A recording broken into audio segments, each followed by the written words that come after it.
Իրանն ու Միացյալ Նահանգներն ավարտել են Դոհայում անուղղակի բանակցությունների հերթական ռաունդը երկարաժամկետ խաղաղության հասնելու համար առանց շոշափելի առաջընթացի, հայտնում է Reuters-ը։ Լրատվական գործակալությունը նշել է, փոխարենը կենտրոնացել են 2 շաբաթ առաջ հայտարարված ժամանակավոր համաձայնագրի արդեն համաձայնեցված հարցերի վրա։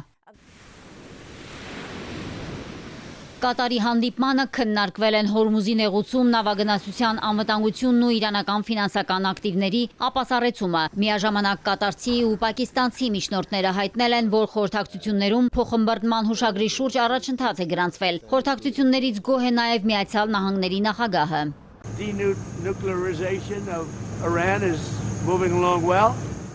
Իրանի ապամիջուկայնացման գործընթացը լավ է ընթանում, նրանք շատ լավ հանդիպումներ են ունեցել, տեսնենք ինչ կլինի։ 3 օր շարունակ մենք ուժեղ հարվածներ ենք հասցրել, բայց շատ լավ ենք լեզու գտնում։ Ես դա անվանում եմ ապամիջուկայնացում։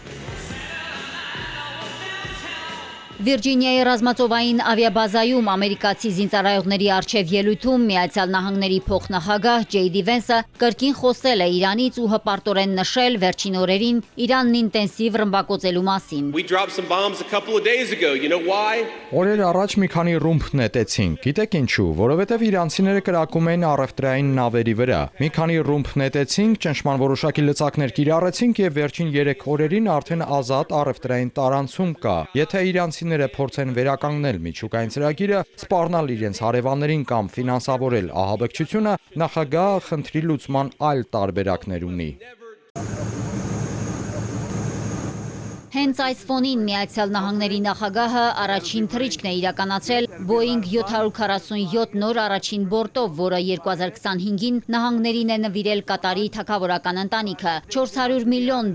արժողությամբ արդիականացված հսկան զարմացրել է Թրամփին։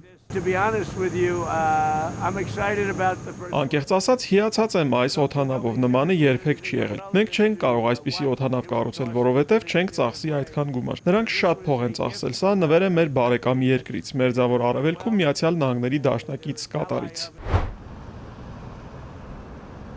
Կատարից հայտնել են Իսլամաբադի հուշագրի կողմերը պայմանավորվել են շարունակել երկխոսությունը։ Հաջորդ հանդիպումը կնշանակվի հնարավորինս սեղմ ժամկետում Իրանի նախկին գերագույն առաջնորդի մահվան կապակցությամբ սգո միջոցառումներից հետո։ Այաթոլլահ Ալի Խամենեին կհուղարկավորվի հուլիսի 9-ին։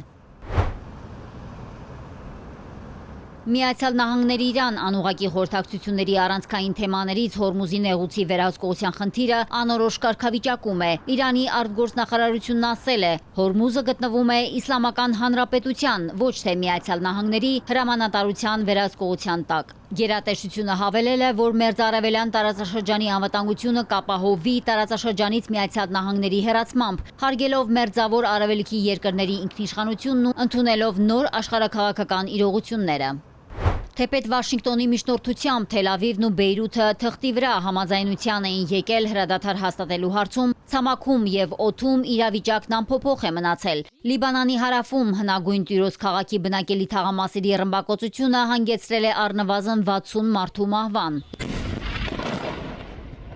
Իսրայելական ավիահարվածների հետևանքով ամբողջությամբ ավերվել է 24 բազմահարկ շենք, ևս 5 մասնակի վնասվել են։ Փլատակները մաքրելուց հետո հայտնաբերվել են տասնյակ մարդկանց մարմիններ, կան բազմաթիվ տուժածներ։ Հունիսի սկզբին քաղաքում մնացել էր բնակչության մոտ 10-ից 15%-ը։ Հրադադարի հայտարարումից հետո վերադարձել է բնակիչների 89%-ը, սակայն կան բազմաթիվ անօթևան ընտանիքներ։ Իսրայելի վարչապետը հայտարարել է, մնալու են Լիբանանում մինչև Հզբոլլահի սպառնալիքը վերջնականապես վերացնեն։ Խմբավորումը հրաժարվել է զենք վայր դնելուց։ Լիբանանի իշխանությունն ու բանակն էլ կարծես դրա համար բավական լծակներ չունեն։ Ռազմականացված մարտունակ Հզբոլլահի եւ Իսրայելի պաշտպանության բանակի ներկայությամբ արաբական երկրում իրավիճակը փակուղի է մտել։ Մարիկ Օստանյան, Էպիկենտրոն։